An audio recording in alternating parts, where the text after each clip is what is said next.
ప్రపంచానికి మరో షాక్ ఇచ్చాడు డొనాల్డ్ ట్రంప్. పారిస్ వాతావరణ ఒప్పందం నుంచి అమెరికా వైదొలుగుతున్నట్లు ప్రకటించారు. అమెరికా ఉద్యోగుల ప్రయోజనాలు కాపాడడానికే ఈ నిర్ణయం తీసుకున్నట్లు తెలిపారు.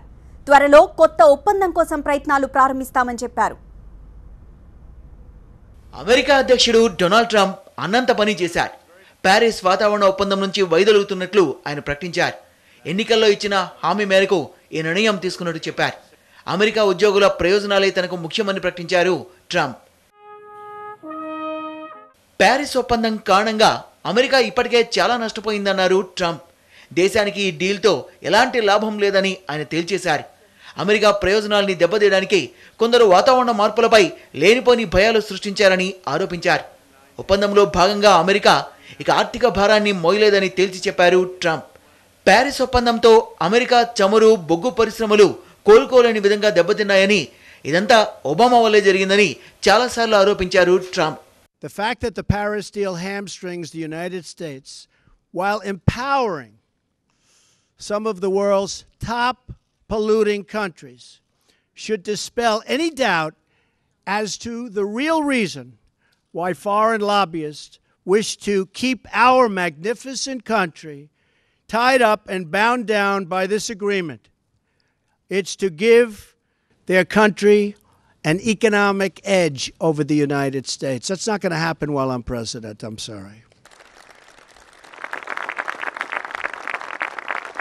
At what point does America get demeaned? At what point do they start laughing at us as a country? China తరువాత కర్బన ఉద్గారాలు ఎక్కువగా అమెరికా నుంచే విడుదలవుతున్నాయి.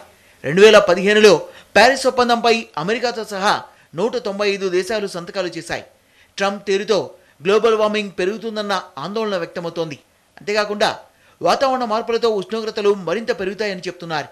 ఆకస్మిక వరదలు, కరువు, తుఫాన్లు కూడా పెరిగే అవకాశం ఉందని వాతావరణ శాస్త్రవేత్తలు హెచ్చరిస్తున్నారు. భూతాపాన్ని తగ్గించడానికి పారిస్ ఒప్పందాన్ని కుదుర్చుకుంటే మధ్యలో ఇలా హ్యాండ్ ఇవ్వడం బాగాలేదని ప్రపంచ దేశాలు ట్రంప్ను నిలదీస్తున్నాయి.